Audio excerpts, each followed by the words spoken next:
I never planned to reveal my success to my family. For years, I had watched them mock my mediocre career choices, enduring their constant reminders of how I was wasting my potential. But life has a funny way of forcing confrontations, especially when you least expect them. The annual Morrison family barbecue was in full swing, the late summer air thick with the scent of grilled meat and barely concealed judgment. Our sprawling backyard, which my parents took such pride in maintaining, was dotted with relatives clutching paper plates and solo cups, their laughter carrying across the perfectly manicured lawn. "Oh, there's Sarah." My mother's voice carried that familiar tone of disappointment as I approached with my modest pasta salad contribution. "Still working as a secretary, dear?" I adjusted my simple sundress, deliberately chosen to be unremarkable, and forced a smile. At 32, I had mastered the art of appearing exactly as unsuccessful as my family believed me to be. Administrative assistant, Mom, at Thompson Industries. My sister Madison swooped in, designer purse swinging from her arm, her new promotion as marketing director practically radiating from her expensive highlights. "Mom, you won't believe what happened at work today." The CEO himself praised my latest campaign. I bit back a smile, remembering the email I had reviewed just that morning about Madison's presentation. The praise had actually come from her direct supervisor, not the CEO, Yumi. But of course she didn't know that. "That's wonderful, honey." Mom beamed, completely forgetting my existence. "You've always been so driven. Unlike." Her eyes flickered to me, then away. "The thing is, I wasn't just an administrative assistant at Thompson Industries. I owned it. 3 years ago, I had purchased the company through a series of shell corporations, carefully keeping my identity hidden. The previous owner had been desperate to sell, and I had spent years building my fortune through smart investments and strategic acquisitions. Thompson Industries was just the latest addition to my portfolio, and I had chosen to keep my ownership private. It was easier that way. No expectations, no family members asking for favors or jobs. Just me, quietly running a $500 million company while my family continued to see me as their greatest disappointment. Aunt Patricia waddled over, wine sloshing in her glass. "Sarah dear, have you thought about taking some business classes? Maybe then you could move up from answering phones."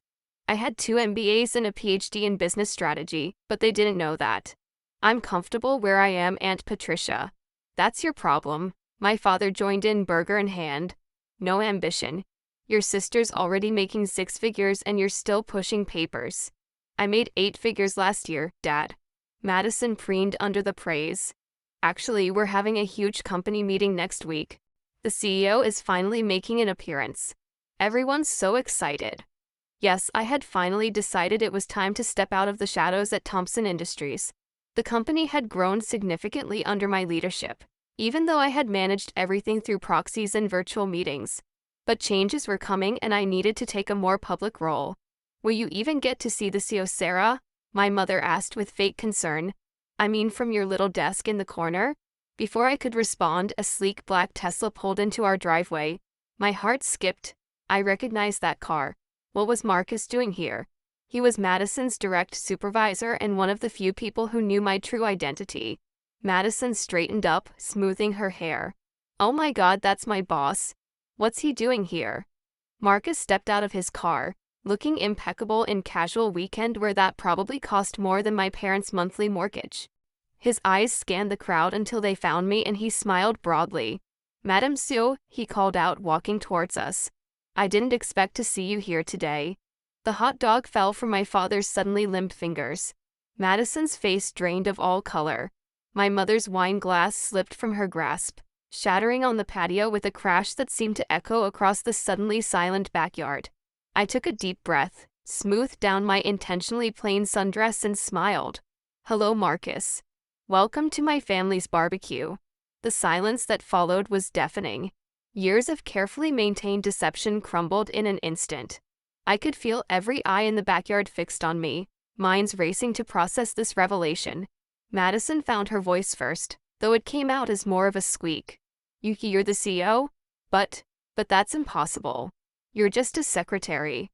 I turned to her, maintaining my calm smile. "Actually, Madison, I'm your boss. I own Thompson Industries. Have for the past 3 years. My father's face had turned an interesting shade of purple. "What kind of joke is this?" Marcus stepped forward, his presence adding weight to the revelation. Oh, it's no joke, sir. Your daughter is one of the most brilliant CEOs I've had the pleasure of working with. Thompson Industries has tripled its market value under her leadership. My mother grabbed the nearest chair for support. But you bring grocery store pasta salad to family gatherings. You live in that tiny apartment. You wear things from Target. I straightened my shoulders, finally letting a hint of my true self show through. I choose to live simply, Mom. It doesn't mean I have to. The whispers started spreading through the gathered relatives like wildfire. Aunt Patricia was frantically Googling Thompson Industries on her phone. Uncle George was choking on his beer. And Madison looked like she might faint. Marcus seemed to realize he had just detonated a bomb in the middle of our family barbecue. He cleared his throat awkwardly. I apologize if I've overstepped, Madame Sue. I saw the address on the company's old records and thought I'd drop by to discuss the Morgan acquisition. Before I could respond, Madison burst out, her voice shrill with disbelief and growing anger. This is ridiculous. I've been working my ass off for 3 years climbing the corporate ladder, and you've been what? Secretly watching me? Laughing at me behind my back. I met her eyes steadily. No, Madison. I've been running a company. Your performance reviews, promotions, and salary increases were all based on merit, or lack thereof. I paused meaningfully, including the times you took credit for your team's work. She flushed deep red. Everyone in the family knew Madison had a habit of claiming others' achievements as her own. She'd been doing it since we were children.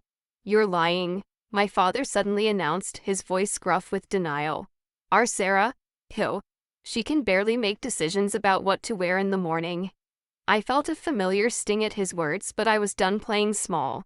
Would you like to see my financial statements, Dad?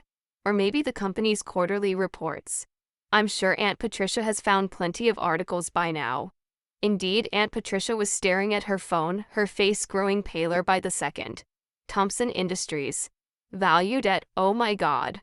My mother had finally found her voice. But why didn't you tell us? Why pretend to be less? I looked around at my family. The people who had spent years dismissing me, belittling my choices, treating me like I was somehow deficient because I didn't broadcast my ambitions. Would you have believed me? I asked quietly. When I left Williams & Partners to start my own investment firm, you told everyone I had been fired. When I moved into a smaller apartment to save money for acquisitions, you called me a failure. When I worked late nights building my company, you said I couldn't keep a social life. Marcus shifted uncomfortably, clearly realizing he was witnessing something deeply personal. Perhaps I should come back another time. No, stay, I said firmly. We might as well get everything out in the open now. I turned back to my family. I kept my success quiet because I wanted to succeed on my own terms, without having to manage your expectations or demands. And honestly, watching how you treated me when you thought I was just a secretary told me everything I needed to know about who you really are. Madison's husband Tom, who had been quietly watching the drama unfold, suddenly spoke up. Wait, if you're the Sue, then that means. His voice trailed off as realization dawned. Yes, I confirmed. I'm the one who rejected your proposal for a private office last month.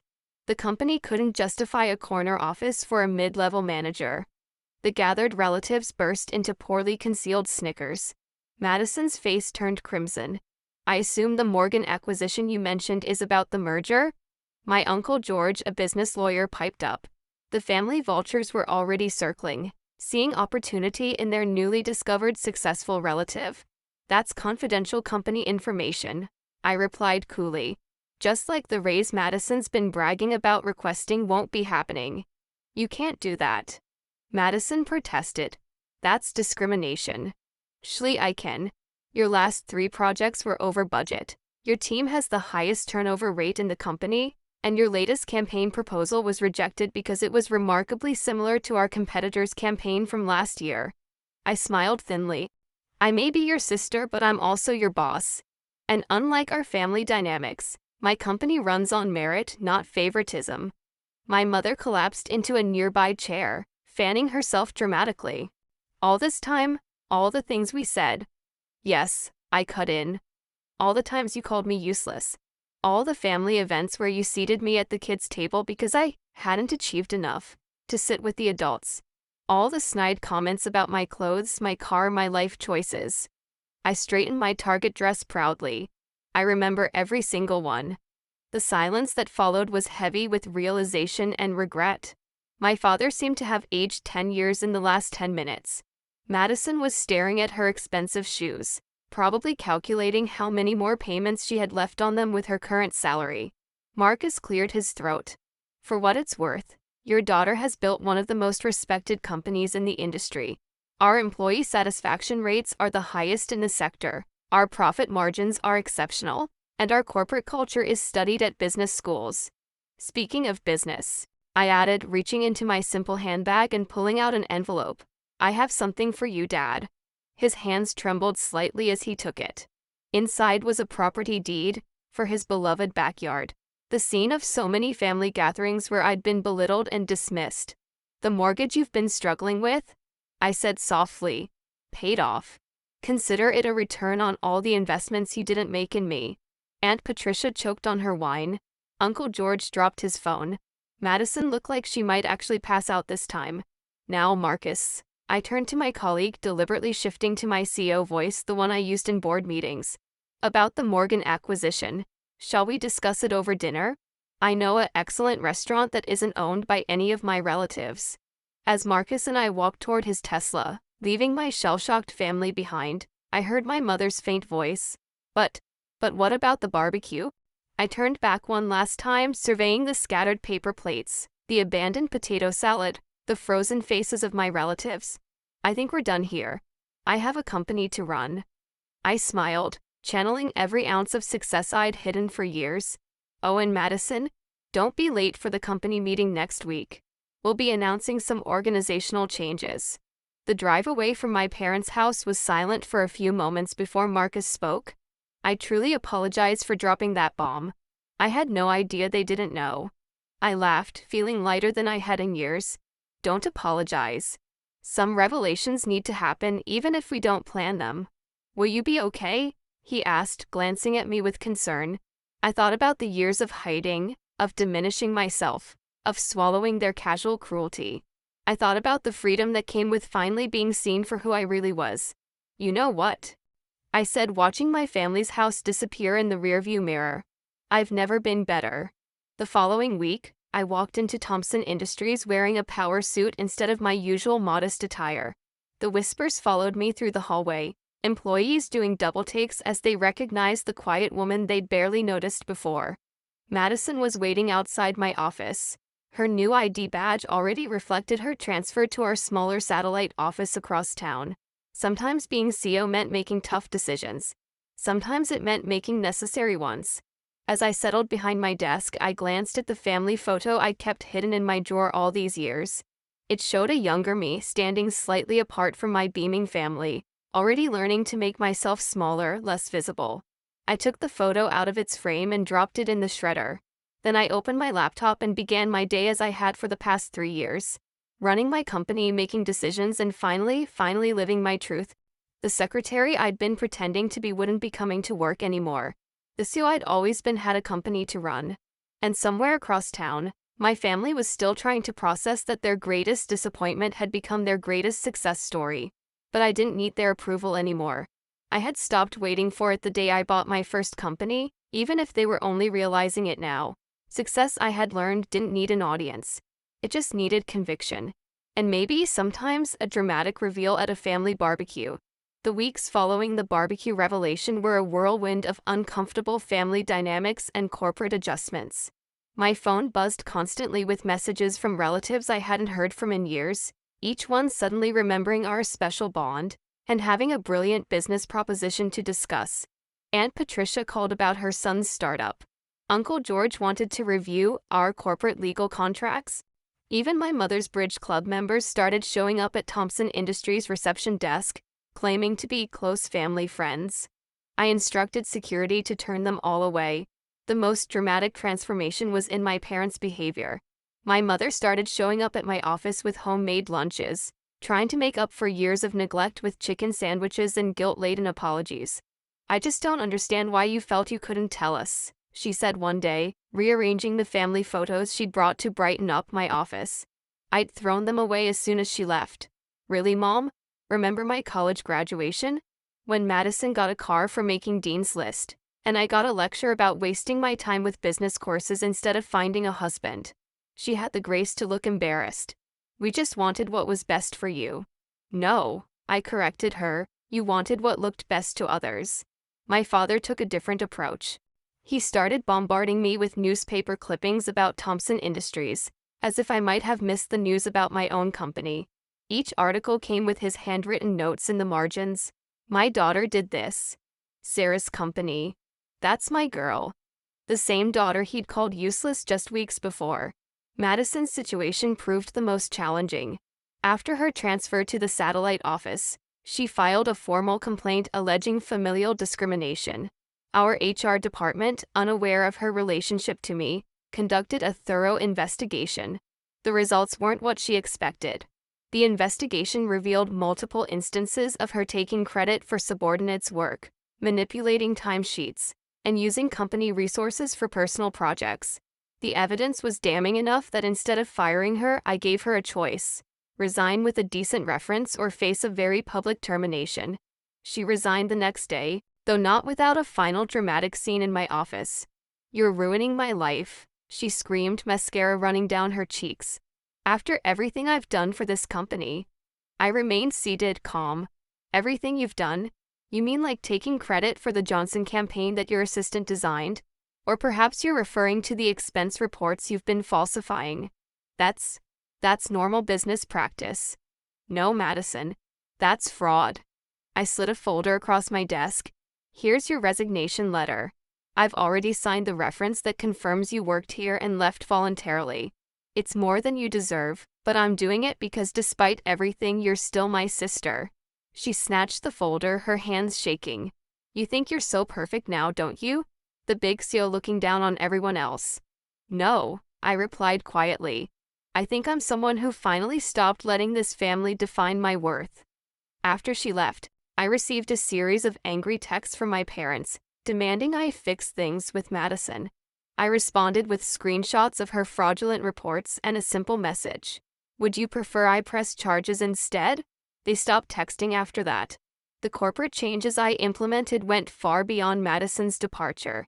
I reorganized the entire marketing department, promoted several overlooked employees, and implemented a new merit-based evaluation system.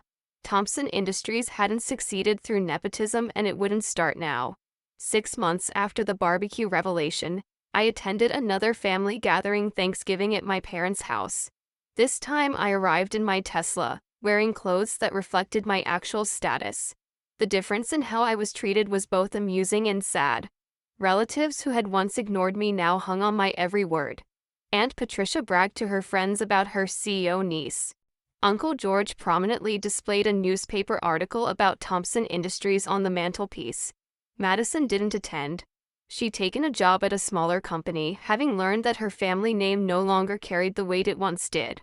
I heard through the grapevine that she was actually doing well, finally having to rely on her own merits rather than family connections. As we sat down to dinner, my mother clinked her glass for attention. "I'd like to make a toast," she announced, her voice trembling slightly. "To Sarah, who showed us all that success doesn't always look the way we expect it to." I raised my glass with the others, but added my own quiet addendum. "And to authenticity, which matters more than appearances." Later that evening, as I prepared to leave, my father caught me by the door. He looked older, more uncertain than I'd ever seen him. "I was wrong," he said simply. "About everything. About you." I nodded, accepting his words but not offering absolution. Some wounds take longer to heal than others. The following Monday, I sat in my office, reviewing quarterly reports and thinking about how life had changed. My assistant buzzed in. "Your mother's here again. With lunch?" I smiled slightly. "Tell her I'm in a meeting." I had a business to run after all. As I turned back to my work, I caught my reflection in the window, confident, powerful, no longer hiding who I was. The secret CEO was gone, replaced by a woman who had learned that the best revenge isn't wealth or success, but finally, unapologetically being yourself. On my desk sat a frame with a new photo, not of family, but of my corporate team at our last charity event. These were